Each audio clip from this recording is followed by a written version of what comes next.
বিষ মুখরয়ন নেত্রাম্ভসাং বিন্দুভিঃ ক্ষৌণিং পঙ্কিলয়ন নট্টাট্টহাসৈনভ চন্দ্র জ্যোতিরুদার সুন্দর কোটি ব্যালোলসনাংশুক কো দেব লবণোদকুলকুসুমোদ্যানে মুদা নৃত্যতি।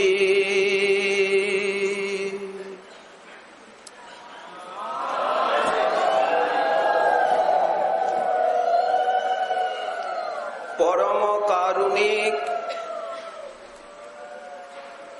শ্রী শ্রী শ্রীমন মহাপ্রভুর পরম অন্তরঙ্গ প্রিয় পার্ষদবর্য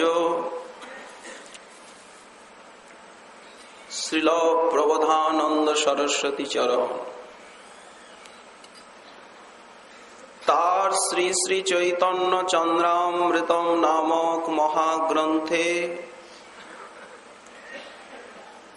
136 সংখ্যক শ্লোকে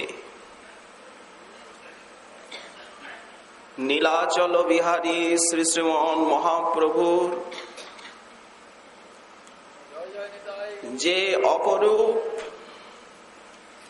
গম্ভীরা লীলা, সেই লীলার স্ফুরণ প্রাপ্ত হয়ে আর আশ্চর্য ভরে বলছেন, এই দেবতা কে?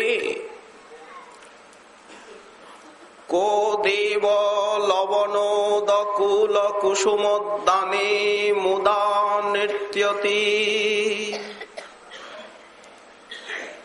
লবণ সিন্ধু তীরে কুসুম কাননে কে ইনি নৃত্য করছেন? এই পরম দেবতা কে? যার চরণের আঘাতে, চরণের যে অপূর্ব আঘাতের শব্দ, সেই শব্দে দিগন্ত মুখরিত হয়েছে। নয়নের জল বিন্দু বিন্দু বৃষ্টির আকারে নিপতিত হয়ে চারিদিককে ভিজিয়ে তুলেছে। পৃথিবী হচ্ছেন পঙ্কিল নয়নের জলে, মাঝে মাঝে অট্ট অট্ট হাসির ছটা, যেন বাতাসে আকাশে চন্দ্র চন্দ্রিকার বিস্তার। পরিধানে সুন্দর গৈরিকাম্বর, সেই সোনার অঙ্গে ঝলমল ঝলমল করছে।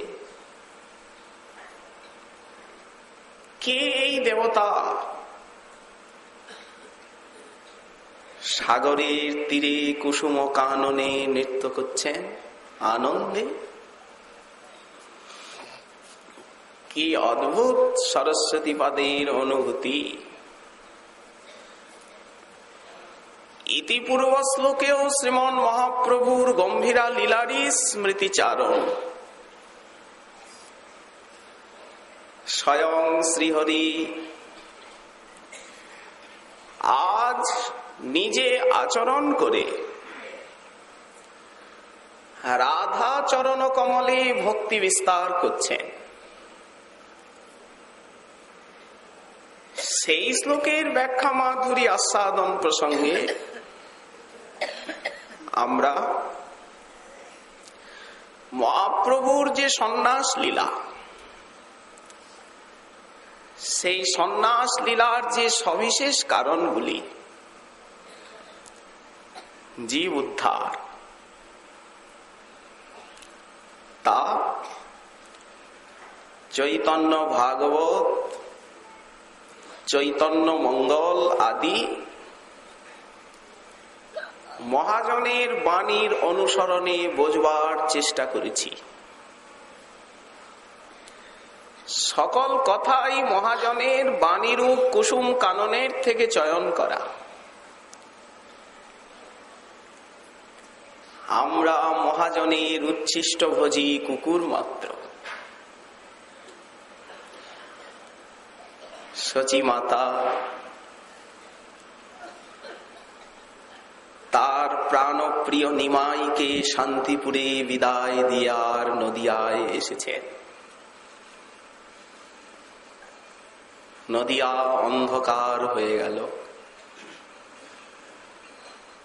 এত মধুর যে নদিয়া লীলা, যা দীর্ঘ 24 বৎসর ধরে চলছিল, সেই নদিয়া লীলার উপরে যবনিকা পড়ে গেল। নবদ্বীপ চন্দ্র আজ হলেন নীলাচল চন্দ্র। নদিয়ার আকাশে সমুদিত গৌরাঙ্গ বিধু উদিত হলেন নীলাচলের আকাশে এসে। সাধের নবদ্বীপের কুঞ্জবন শুকিয়ে গেল। বিষ্ণুপ্রিয়া দেবী আশা করেছিলেন যে যখন মা গিয়েছেন তখন তিনি নিমাইকে ছেড়ে আসবেন না, প্রাণবল্লভকে নিয়েই উনি নবদ্বীপে আসবেন। অন্তত দূরের থেকে একবার তো তার দর্শন পাব। কিন্তু মা যখন ফিরে এলেন রোদন করতে করতে, প্রিয়াজির সেই আশা নিরাশায় পরিণত হলো। তখন যে বিরহ, যে শোক, যে তাপ, জ্বালামুখী প্রবাহের ন্যায় পাগলিনী প্রায় থাকে নিরন্তর আহার মাত্র কণিকা। পারি না দেখিতে মুখখানি তার, যেন নবীন কুসুম কলিকা। প্রিয়াজির সেই অদ্ভুত বিরহ, আহার নিদ্রা বেশভূষা সবকিছু তিনি ত্যাগ করলেন। আমায় বলে দাও, যার পতিদেবতা সন্ন্যাসী হয়েছে তার স্ত্রীর করণীয় কি? সচিমা কত আদর করেন, বধূ তার নয়নের মণি, কিন্তু বিরহ ব্যথার উপশম কিছুতেই হয় না। মুখে নাই বাক, ঝরে দুটি আখি, কি জ্বালা সহিছে বালিকা।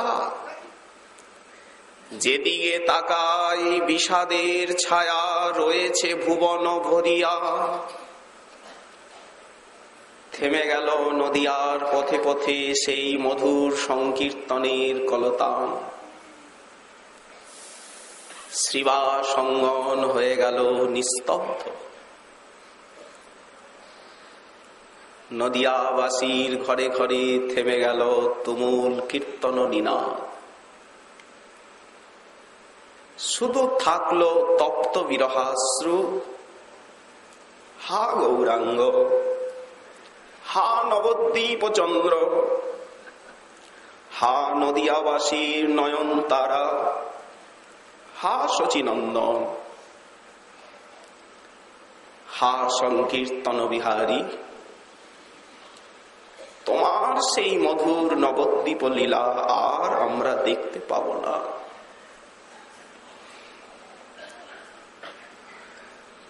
চারিদিকে বিষাদের ছায়া, নদিয়া নগরী যেন সতত হাহাকার করে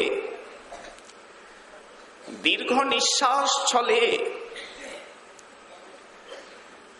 যেন বায়ু বইছে, বৃক্ষলতা বিটপি বিতান কালিমা লিপ্ত, লতা পাতা গায়ে জীব জন্তু মুখে রয়েছে কালিমা ছাহিয়া। যেদিকে তাকানো যায় মনে হয় সোনার নদিয়া যেন পুড়ে ছাই হয়ে গেল বিরহে। ঠিক শ্রীকৃষ্ণ মথুরায় গেলে পরে বৃন্দাবনের যে দশা হয়েছিল, যমুনা ধীরে ধীরে ক্ষীণা হতে থাকলেন, গিরিরাজ গোবর্ধনের উচ্চতা ক্রমে ক্রমে ব্যাহত হলো, বৃক্ষলতাগুলি শুকিয়ে যেতে লাগলো, থেমে গেল পশু বিহগকুলের কাকলি রব। বৃন্দাবন ধীরে ধীরে শ্মশানে পরিণত হতে লাগলো। ঠিক নদিয়ারও সেই অবস্থা হলো। সকলই রয়েছে, এক নাই শুধু, জীবের জীবন জগতের বিধু। সেই গঙ্গা, সেই শিবাস আঙ্গিনা, সেই শচীর পুণ্য অঙ্গন, সেই ভক্তবৃন্দের আলয়, এমনকি সেই পার্ষদগণ, সবই আছে সেই হরিনাম।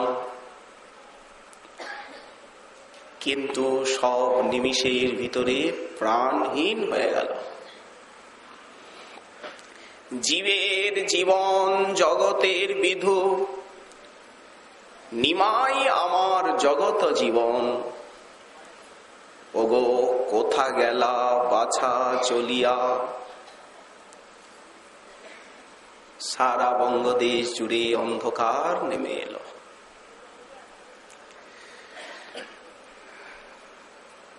নদিয়াবাসী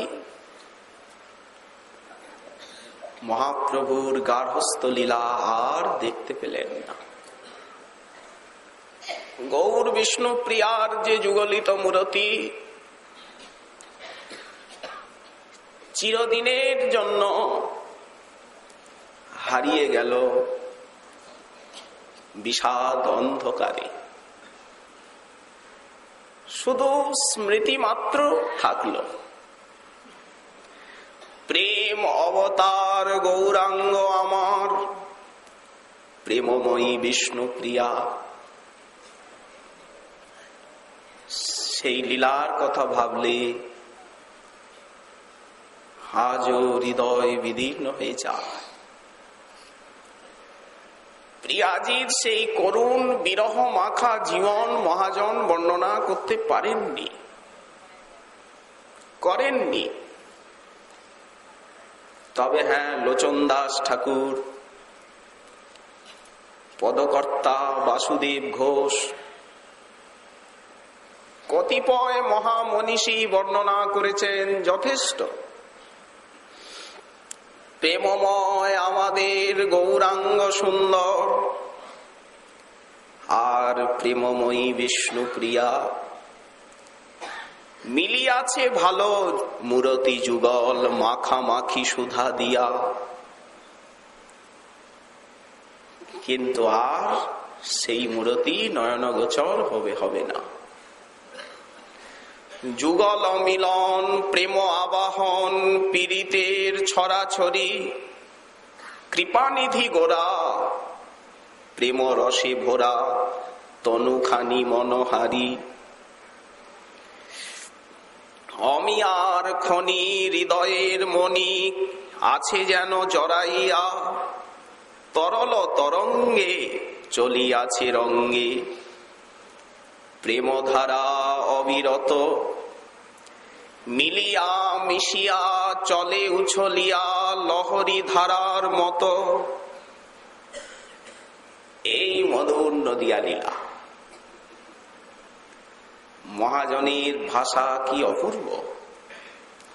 বিশ্ববিধাতা জগতের মাতা আজ মিশিয়াছে এক সঙ্গে। পাপী দুরাচার ভাবনা কি আর, হাসো খেলো মহারঙ্গে। আজ স্বয়ং ভগবান রাধাভাব কান্তি নিয়ে গৌরাঙ্গ হয়েছে। জগৎ জননী মহাশক্তিময়ী মহালক্ষ্মী, তিনি এসেছেন বিষ্ণুপ্রিয়া রূপে। কি ভয় তোদের মর জগতের, ভুলে যাও দুঃখ শোকে। জগৎ জননী বিষ্ণুপ্রিয়া ধ্বনি, আর পতিতের পিতা গোরা। পাতকি তরাতে এসেছে ধরাতে, আয় আয় সবে আয় তোরা। শরণ নাও তোমরা। পিতা আমাদিগকে হরিবোল বললেই কোলে নেবেন। আর জগৎ জননী মাতা, তিনি গৌরচরণে প্রেম ভক্তি দেবেন। ভয় কি? হরিনাম করলেই ছুটে এসে করুণা সিন্ধু গৌর সুন্দর সেই প্রেম বাহু প্রসারণ করে আর আমাদিগকে কোলে নেবেন। মা দেবেন গৌরচরণার বৃন্দে প্রেম ভক্তির আশীর্বাদ। আমরা শ্রী শ্রী রাধা মাধবের চরণার বৃন্দে লাভ করব অহেতুকী প্রেম ভক্তি, রাধা কৈঙ্কর্য। এই তো গৌরাঙ্গ লীলায় কৃপার ফল। শ্রীমান মহাপ্রভু নীলাচলে গিয়ে উপস্থিত হলেন। পথে নিতাই চাঁদ সেই কপতেশ্বরে দণ্ডটি ভঙ্গ করে আর ভার্গী নদীতে ভাসিয়ে দিলেন। এই তো কেন ভাসালেন? কবিরাজ সাঁইপাদ লিখছেন, দণ্ড ভঙ্গ লীলা হয় পরম গম্ভীর, সেই জন বুঝে যার চিত্ত হয় ধীর। গৌরলীলা অতি গম্ভীর। ধীর চিত্ত না হলে গৌরলীলা হৃদয়ঙ্গম করা যায় না। নিতাই চাঁদ আগেও স্মরণ করিয়ে দিয়েছেন, যেদিন জগাই মাধাই উদ্ধার লীলা, মাধাই কলসির কানা এনে যখন মারলেন অবধূতের কপালে, প্রভু তো শুনে অত্যন্ত ক্রুদ্ধ হয়ে আর সপার্ষদে ছুটে এলেন। সুদর্শন সুদর্শন বলে আর হুঙ্কার করতে লাগলেন। সবাই দেখলেন যে সুদর্শন এসে গেছে। নিতাই চাঁদ চরণে পড়লেন, প্রভু প্রতিজ্ঞা ভুলে গেলে, এবে অস্ত্র না ধরিব, প্রাণে কারে না মারিব, চিত্ত শুদ্ধি করিব সবার। তুমি বলতে পারো প্রতিজ্ঞা, কিন্তু তোমার প্রতিজ্ঞা আমি তো ভুলিনি। তোমায় এইবার দণ্ড দেওয়া চলবে না, অস্ত্র ধরা চলবে না। প্রভু ভুলে যান প্রতিজ্ঞা, কিন্তু নিতাই চাঁদ স্মরণ করিয়ে দেন। অপরূপ শ্রী নিতাই চাঁদের গৌরলীলায় ভূমিকা। অতি গূঢ় নিত্যানন্দ এই অবতারে, চৈতন্য জানায় যারে সে জানিতে পারে। সংসারের পার হইয়া ভক্তির সাগরে, যে ডুবিবে সে ভজুক আমার প্রভু নিতাই চাঁদেরে। গৌরের সকল মনোবাসনাই তিনি পূর্ণ করতে প্রস্তুত। আবার প্রভুর ভুল হয়ে গেল। যেদিন কাজী দমনের দিন, প্রভু রেগে গেলেন। কাজীর গৃহদ্বার অঙ্গন ভগ্ন হল। শেষে কাজী শরণ নিল। প্রভু কৃপা করে ভববিরিঞ্চি দুর্লভ প্রেম ভক্তি তাকে দিলেন। আর কেউ কোনদিন নিষেধ করবে না তোমার সংকীর্তনে। নিতাই চাঁদ দণ্ডের সঙ্গে কথা বলছে। হে দণ্ড, একে তো আমার প্রভুর কপট সন্ন্যাস, তারপরে আমি যাকে নিরন্তর হৃদয়ে বহন করি, তিনি তোমায় বহন করবেন। এই লীলায় দণ্ডের কি প্রয়োজন? সন্ন্যাসীগণ দণ্ড ধারণ করেন, কিন্তু কেন? এই বেগগুলিকে দমন করতে। বাক্যবেগ, মনোবেগ, ক্রোধবেগ আর উদর উপস্থ জিহ্বা বেগ সুদূরপার। এই যে 6 বেগ মানবের শত্রু, এই 6 বেগকে দণ্ড দিয়ে শাসন করতেই তো দণ্ড ধারণ, নাকি প্রদর্শনের নিমিত্ত? একেই বলা হলো কায়দণ্ড, বাগদণ্ড এবং মনোদণ্ড। এই তো ত্রিদণ্ডের রহস্য। কিন্তু কপট সন্ন্যাসী শিরোমণি, তার বেলায় তো এই সব কথা চলে না। আমি যাকে হৃদয়ে বহন করে নিয়ে বেড়াই, তিনি কিনা বহন করবেন তোমায়? অসম্ভব। হুঙ্কার করে বেদনায় অবধূত দণ্ডকে ভেঙে ফেলে দিলেন। জগদানন্দ এসে জিজ্ঞাসা করছেন, কে ভাঙল? বুঝতে পারলেন। রেগে গড় হয়ে প্রভুর কাছে নিয়ে ভাঙা দণ্ড ফেলে দিলেন। জগাই, পথে কি কার সঙ্গে কোন্দল করলে নাকি?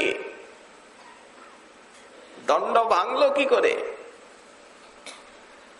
প্রভু ক্রুদ্ধ হলেন।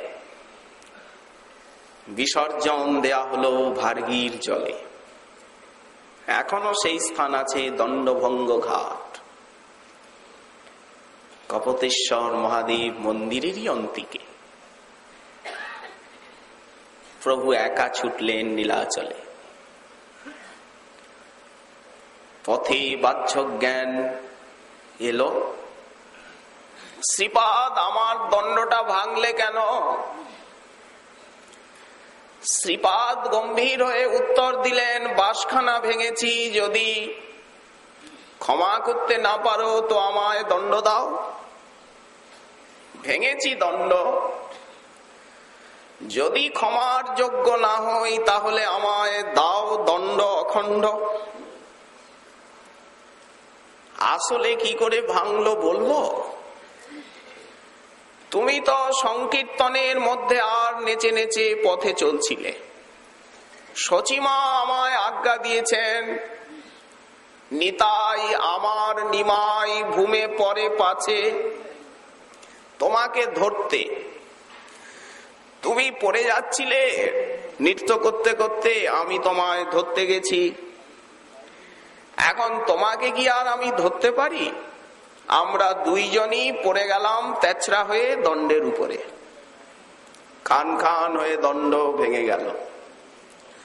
দুজনার ওজন কি দণ্ড সইতে পারে?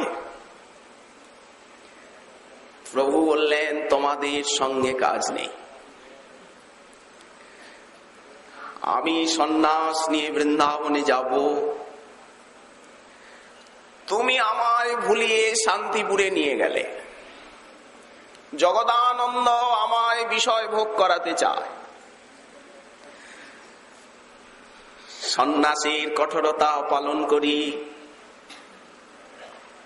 এ সব সময় আমার উপরে অসন্তুষ্ট। দামোদর পণ্ডিত সতত আমায় শাসন করে। অতএব তোমরা আগে যাও, আমি পিছে যাব। সকলে বললেন, না প্রভু, আপনি আগে যান, আমরা পিছে পিছে যাব। সেখানে থেকেই তো প্রভু ঊর্ধ্বশ্বাসে দৌড় দিলেন। জগন্নাথ মন্দিরে প্রবেশ করে আর জগবন্ধুকে আলিঙ্গন করতে ছুটে যাচ্ছে। পথিমধ্যে মূর্ছা। সার্বভৌমের গৃহে নেওয়া হলো। সার্বভৌম উদ্ধার। তারপরেই তো প্রভু দক্ষিণ ভারতে চলে গেলেন। সেখানের থেকে এসে আবার বঙ্গদেশে সেই কানাইয়ের নাটশালা অবধি ফিরে গেলেন। শরৎকালে পুনঃ ঝাড়িখণ্ড পথে বৃন্দাবনে গেলেন। প্রয়াগ কাশী হয়ে নীলাচলে এলেন। এই গমনাগমনে প্রভুর 6টি বৎসর কাটল। বাকি রইল যে 18 বৎসর। তার মধ্যে প্রথম 6 বৎসর গুন্ডিচা মার্জন, রথাগ্রে নর্তন, জগন্নাথ দর্শন ইত্যাদি আনন্দে কাটল।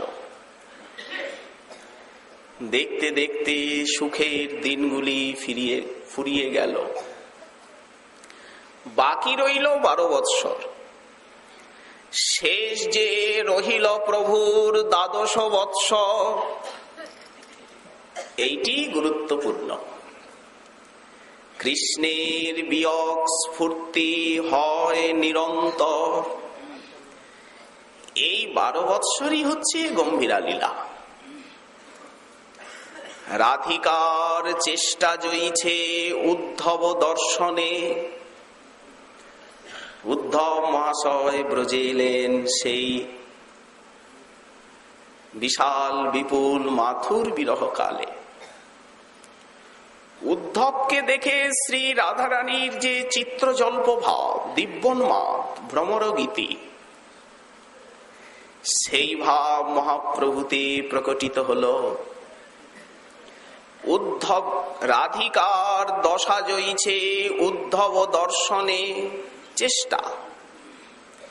এই মত দশা প্রভুর হয় রাত্রি দিনে। নিরন্তর হয় প্রভুর বিরহ উন্মাদ। ভ্রমময় চেষ্টা সদা, প্রলাপময় বাদ। যা বলেন, যা করেন উন্মাদের মতো অর্থহীন কথা বলেন। লোম কূপে রক্তোদ্গম দন্ত সব হালে। ক্ষণে অঙ্গ ক্ষীণ হয়, ক্ষণে অঙ্গ ফুলে। গম্ভীরা ভিতরে রাত্রে নাহি নিদ্রালভ। ভিত্তে মুখ শির ঘষে, ক্ষত হয় সব। চটক পর্বত দেখি গোবর্ধন ভ্রমে। ধাইয়া চলে আর্তনাদ করিয়া ক্রন্দনে। উপবনোদ্যান দেখি বৃন্দাবন জ্ঞান। তাহা যাই নাচে গায় খেনে মূর্ছা যান। 3 দ্বারে কপাট কভু যায়েন বাহিরে। কভু সিংহ দ্বারে পড়ে, কভু সিন্ধু নীরে। কখনো হস্তপদ ভিতরে প্রবেশ করে যাচ্ছে, কুর্মরূপ হয়ে যাচ্ছে। কখনো বা সমুদ্রের জলে গিয়ে পড়ছেন অস্থি সন্ধি বিয়োগ, মনেতে শূন্যতা আর বাক্যে হাহুতাস। কাহা মোর প্রাণনাথ মুরলী বদন, কাহা করো কাহা পাও ব্রজেন্দ্র নন্দন। কাহারে কহিব কথা কেবা জানে মোর দুঃখ, ব্রজেন্দ্র নন্দন বিনু ফাটে মোর বুক। এই সময় নিরন্তর স্বরূপ দামোদর রামানন্দ রায় কাছে থেকে প্রভুর সেবা করেন।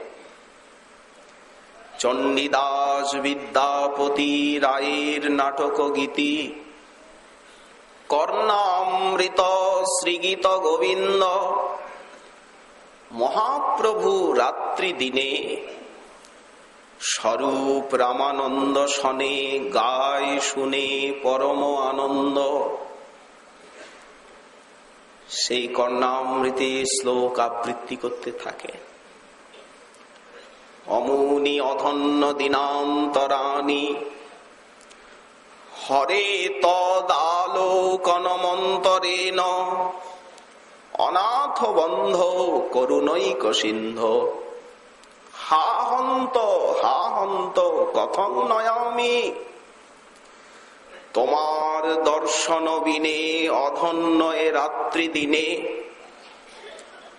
এই কাল না যায় কাটান, তুমি অনাথের বন্ধু অপার করুণা সিন্ধু। কৃপা করে দর্শন দাও।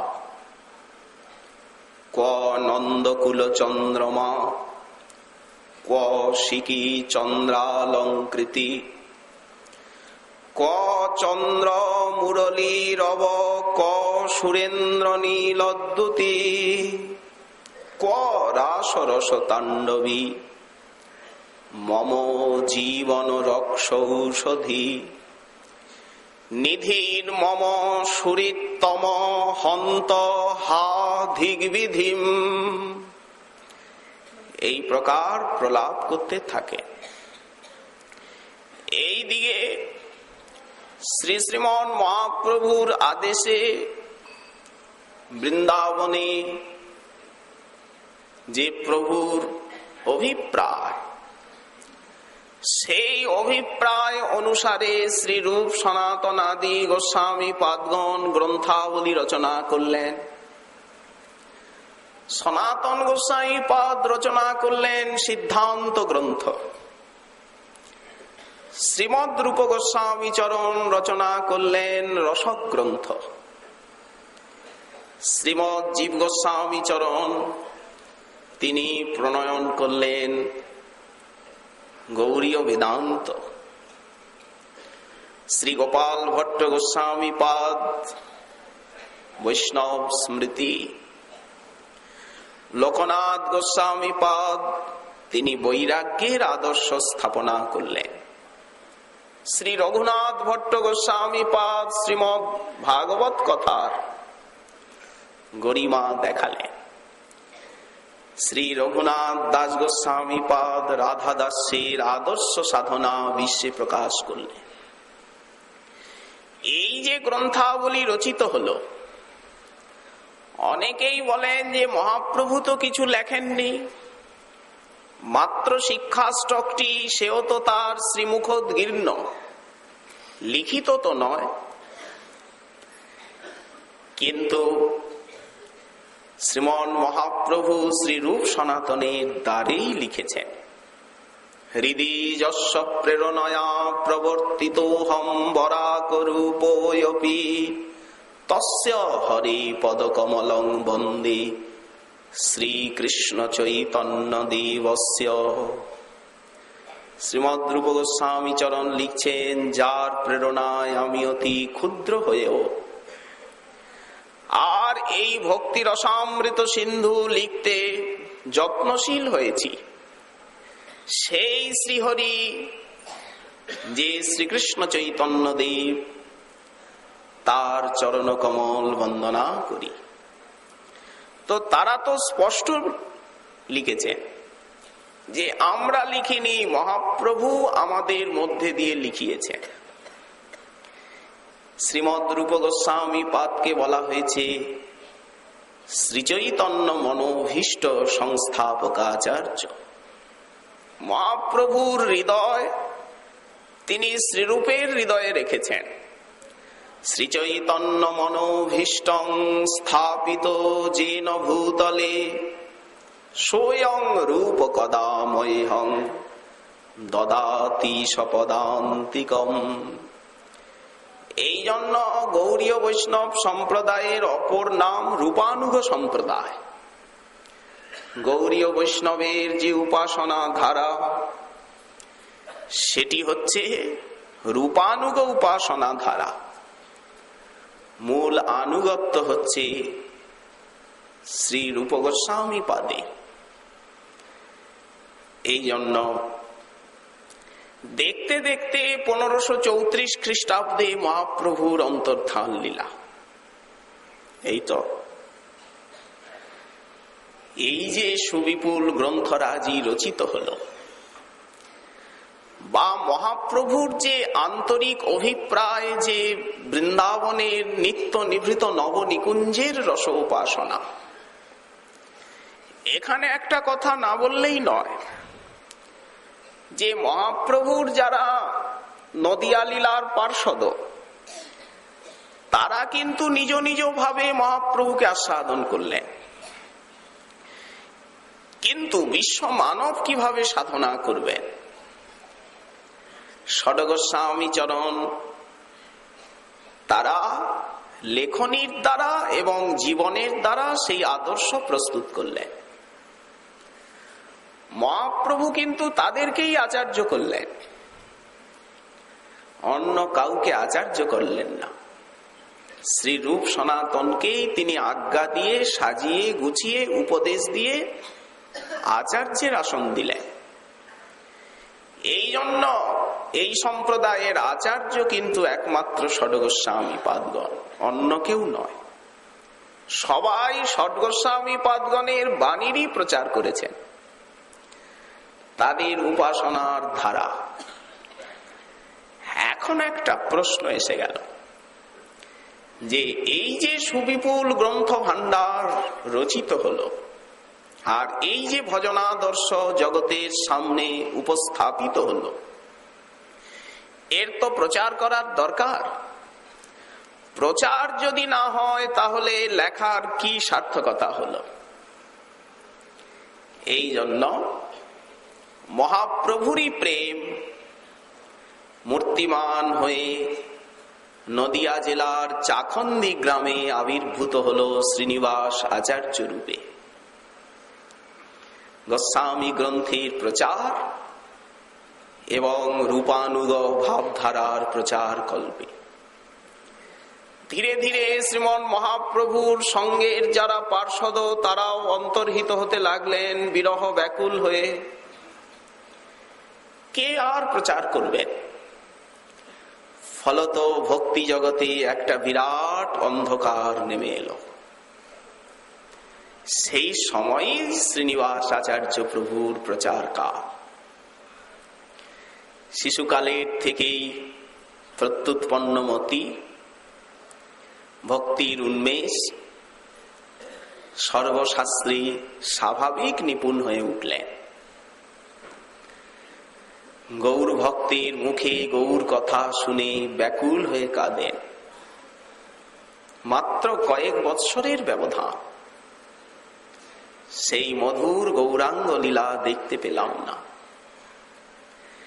একদিন স্বপ্নে শ্রীনিতাই গৌরাঙ্গ এসে আর বলছেন, শ্রীনিবাস, অতি শীঘ্র গৌরমণ্ডল ব্রজমণ্ডল হয়ে, বলি গৌরমণ্ডল নীলাচল হয়ে তুমি বৃন্দাবনে যাবে। সেখানে গোপাল ভট্ট আছেন, তার চরণাশ্রয় করবে। তোমার দ্বারে আমার অনেক কাজ আছে। এত বলে মহাপ্রভু তাকে আলিঙ্গন করে নিতাই চাঁদের করে সমর্পণ করলেন। স্বপ্নভঙ্গ হয়ে গেল। ছুটলেন ব্যাকুল প্রাণে নীলাচলের পথে। গদাধর পণ্ডিত গোস্বামী পাদের কৃপা লাভ করলেন। সেখানের থেকে এলেন নবদ্বীপে। বিষ্ণুপ্রিয়া দেবী কাউকে দর্শন দেন না, রুদ্ধ কক্ষে থাকেন। সারাদিন হরে কৃষ্ণ মহামন্ত্র জপ করেন, সংখ্যা রাখেন সেই তন্ডুল দিয়ে। অপরাহ্নকালে যতটুকু তন্ডুল হয় মাত্র ততটুকু পাক করে আর প্রভুর ভোগ লাগিয়ে প্রাণ রক্ষা করে। কঠোর সাধনা। যদি কেউ দর্শনে যান তো প্রিয়াজি মাত্র চরণ দুখানা দর্শন দেন। দরজার কাছে এসে দাঁড়ান, চৌকাটের তলার থেকে সেই লাল টুকটুকে চরণ দুটি দেখা যায়। কিন্তু শ্রীনিবাস আচার্য যখন গেলেন, প্রিয়াজি মহাপ্রভুর আজ্ঞায় তাকে দর্শন দিলেন, শক্তি সঞ্চার করলেন। বৃন্দাবন আসতে বিলম্ব হচ্ছে। শ্রীখণ্ডে নরহরি সরকার ঠাকুরের সঙ্গে গৌর প্রেমের বন্যা হৃদয়ে এলো। শ্রীনিবাস, শীঘ্র বৃন্দাবনে যাও। ছুটে আসছেন। মথুরায় বিশ্রাম ঘাটে এসে যখন উপনীত হলেন, সহসা শুনতে পেলেন মাত্র কিছুদিন হলো রূপ সনাতন অন্তর্ধান হয়েছে। বিরহে মূর্ছিত হয়ে পড়লেন। স্বপ্নে শ্রীরূপ সনাতন এসে দর্শন দিলেন। শ্রীনিবাস, আমরা কোথায় গেছি? এই তো আছি, তুমি বৃন্দাবনে যাও। আমরা শ্রীজীবকেও আদেশ করেছি, যখন প্রয়োজন হবে আমরা এইভাবে এসে দর্শন দেব তোমায়। বৃন্দাবনে এলেন। গোপাল ভট্ট গোস্বামী পাদের চরণাশ্রয় করলেন। শ্রীজীব গোস্বামী পাদের অপরূপ স্নেহ কৃপা লাভ করলেন। সমগ্র গোস্বামী গ্রন্থ অধ্যয়ন করলেন। এই সময়েতেই ঠাকুর নরোত্তম এবং দুঃখী কৃষ্ণদাস যে শ্যামানন্দ, তারও আগমন ঘটে। দেখতে দেখতে ভক্তি শাস্ত্র অধ্যয়ন সমাপ্ত হয়ে গেল। 84 ক্রোশ ব্রজমণ্ডল পরিক্রমা করলেন নরোত্তমকে সঙ্গে নিয়ে। সেই গোবর্ধন গুহাশ্রয়ী রাঘব পণ্ডিতের সঙ্গে। শিষ্য যদি মনের মতো হয়, গুরুদেবের হৃদয় আনন্দে আত্মহারা হয়ে যায়। প্রত্যেক গুরুদেবই চান শিষ্য আমার থেকেও জগতে বড় হোক, প্রতিষ্ঠিত হোক। শ্রীনিবাসের এই অপরূপ চরিত্র দেখে শ্রীজীব গোস্বামী চরণ সেই দিন সারা বৃন্দাবনের বৈষ্ণব সমাজকে একত্রিত করে আচার্য ঠাকুর উপাধিতে ভূষিত করলেন শ্রীনিবাসকে। এই তো আচার্য উপাধি দিলেন। কাকে আচার্য বলে? আচিনতি শাস্ত্রার্থম আচরে স্থাপয়ত্যপি স্বয়ং আচরতি যস্মাদ আচার্যস্তেন কীর্ততে। 3টি কাজ করলে তাকে আচার্য বলা হয়। যিনি ঠিক ভ্রমর যেমন কুসুমের থেকে ফোঁটা ফোঁটা ফোঁটা ফোঁটা মকরন্দ চয়ন করে কিনা, ঠিক নানা শাস্ত্রের থেকে যিনি সার সংগ্রহ করে একত্রিত করেন, নিজে স্বয়ং আচরণ করে সেই শাস্ত্রবাণীকে বিশ্ব মানবের দরবারে প্রচার করেন, সংগ্রহ, আচার এবং প্রচার, এই 3টি যিনি করেন তাকে বলা হয় আচার্য। শ্রীজীব গোস্বামী চরণ আচার্য উপাধিতে ভূষিত করলে। বৎস শ্রীনিবাস, তোমার দ্বারে গোস্বামী গ্রন্থের প্রচার হবে জগতে। সব গ্রন্থ দিয়ে পাঠালেন। চলতে চলতে সেই বাঁকুড়ার বন বিষ্ণুপুরে সেই গ্রন্থ সম্পুট অপহৃত হল বীর হাম্বির কর্তৃক। উনি তো নরোত্তম সামানন্দকে পাঠিয়ে দিলেন, তোমরা যাও। উনি অনশন ব্রত নিয়ে আর গ্রন্থের অন্বেষণে ব্রতী হলেন। বীর হাম্বিরের দরবারে গিয়ে শ্রীমদ্ ভাগবতীর ভ্রমর গীতি পাঠ করে তাকে মুগ্ধ করলেন। এদিকে বীর হাম্বিরেরও সেই গ্রন্থরত্ন দর্শনে চিত্ত নির্মল হল, অনুতপ্ত হলেন। পরে আচার্য প্রভুর চরণাশ্রয় করে আর শিষ্য হয়ে ধন্য হলেন। গ্রন্থ পাওয়া গেল। বীর হাম্বিরকে সঙ্গে নিয়ে আচার্য প্রভু এইবার এলেন জাজিক গ্রামে।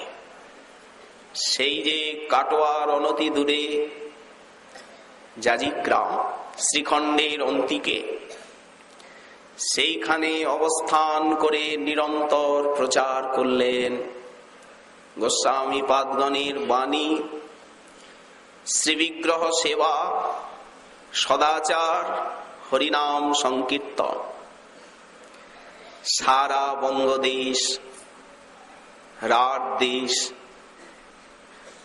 সংকীর্তনে, সদাচারে এবং যুগল ভজনে মেতে গেল। তারপরে রামচন্দ্র কবিরাজকে সঙ্গে নিয়ে বৃন্দাবনে এলেন। এর মধ্যেও আরেকবার এসেছিলেন। শেষবার এসে আচার্য প্রভু আর ফিরে যাননি। এই বৃন্দাবনে ধীর সমীরে বসে আর আজকের এই তিথিতে কনকমঞ্জরী রূপে শ্রী শ্রী রাধারানীর নিত্য নিভৃত নবনিকুঞ্জে করেছেন অভিষেক। আচার্য প্রভুর অন্তর্ধানে ঠাকুর নরোত্তমের প্রাণে বড় বিরহ বেদনা বাজল। তিনি হাহাকার করে আর ক্রন্দন করতে করতে লিখলেন, যে আনিল প্রেম ধন করুণা প্রচুর, যে বিশ্বের কাছে প্রচুর প্রেমধন এবং গৌরাঙ্গের কৃপাকে নিয়ে অবতীর্ণ হয়েছিলেন, হেন প্রভু কোথা গেলা আচার্য ঠাকুর, কাহামোর স্বরূপ রূপ সনাতন, কাহা রঘুনাথ দাস পতিত পাবন, কাহা মোর ভট্ট যুগ, কাহা কবিরাজ, এককালে কোথা গেলা গোরা নটরাজ। এনাদের নাম নিচ্ছেন কেন? না, আমাদের ভজন এনাদেরই আনুগত্যে। পাষাণে কুটিব মাথা, অনলে পশিব, গৌরাঙ্গ সুখের নিধি কোথা গেলে পাব। সেসব সঙ্গীর সঙ্গে যে কইল বিলাস, সে সঙ্গ না পাইয়া কান্দে নরোত্তম দাস। বীর হাম্বির আচার্য প্রভুর কাছের থেকে কি পেয়েছিলেন? তিনি তো দস্যু রাজা ছিলেন। আচার্য প্রভুর কৃপায় তার জীবনে একটা বিরাট পরিবর্তন এসেছিল। সেইটি তিনি একটি ত্রিপদীতে লিপিবদ্ধ করেছেন। প্রভু মোর শ্রীনিবাস, তুমি পুরাইলে মন আস, তুয়া পদে কি বলিব আর। আমি আছিনু বিষয়ের কীট, বিষয়ের কীট ছিলাম। ভক্ত ভক্তি ভগবান কিছুই জানতাম না। বড়ই লাগিত মিট, তুমি ঘুচ ঘুচাইলে রাজ অহংকার, রাজ অহংকার নষ্ট করে দিলে আমার। আমি করিতু গরল পান, সেভেল ডাহিন বাম, তুমি দেখাইলে অমিয়ার ধার, অমৃতের সিন্ধুকে দেখিয়ে দিলে। কি দিলেন আচার্য প্রভু সেই দস্যু রাজাকে? রাধা পদ সুধা রাশি, সে পদে করিলা দাসী, বৃষভানু নন্দিনীর চরণ কমলের দাসী করে দিলেন। এইটি গৌড়ীয় বৈষ্ণবের সাধ্যসার। রাধা পদ সুধা রাশি, সে পদে করিলা দাসী, গোরা পদে বাঁধি দিলা চিত, রাধিকার সখী সহ দেখাইলা কুঞ্জ গেহ। ওই যে মধুর শ্রী বৃন্দাবন, যুগল ভজন ধন, মোহে করল উপদেশ। আজও গৌড়ীয় বৈষ্ণবগণ শ্রী গুরুপাদ পদ্মের কাছের থেকে এই বস্তুই তো লাভ করেন। রাধিকার সখী সহ দেখাইলা কুঞ্জ গেহ, জানাইলা দুহু প্রেম ঋত। আজ কি মনে হচ্ছে? কালিন্দীর কুলে যাই, সখীগণে ধাওয়া ধাই, সেই রাই কানু বিলসয়ে সুখে। শ্রী রাধা রাধা রমন সহ দেখাইলা কুঞ্জ গেহ, সবকিছু দিলেন। আজ মনে হচ্ছে যমুনার কুলে যাই, যেখানে কুঞ্জ কুঠির বিরাজ করছে, সেবা পরা সখীগণ সতত ইতস্তত বিচরণ করছেন, চারিদিকে কুসুম কানন, সেইখানেই যেতে ইচ্ছা। রাই কানু বিলসয়ে সুখে, এ বীর হাম্বীর হিয়া, ব্রজপুর সদা ধেয়া, যাহা অলি উড়ে লাখে লাখে।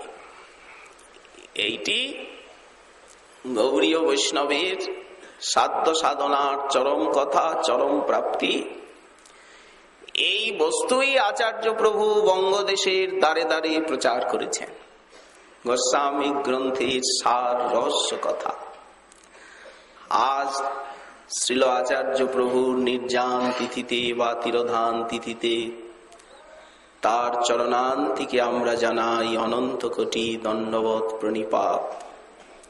তিনি কৃপা করে আমাদিগকে শ্রী শ্রী নিতাই গৌর চরণার বৃন্দে, শ্রী শ্রী রাধা মাধব চরণার বৃন্দে অহিতুকি প্রেম ভক্তি দান করুন। নিরপরাধে সাধন ভজনের যোগ্যতা দান করুন। এই প্রার্থনার সঙ্গে সঙ্গে আজকে শ্রী শ্রী চৈতন্য চন্দ্রামৃতম কথার এইখানেই দেওয়া হলো বিশ্রাম।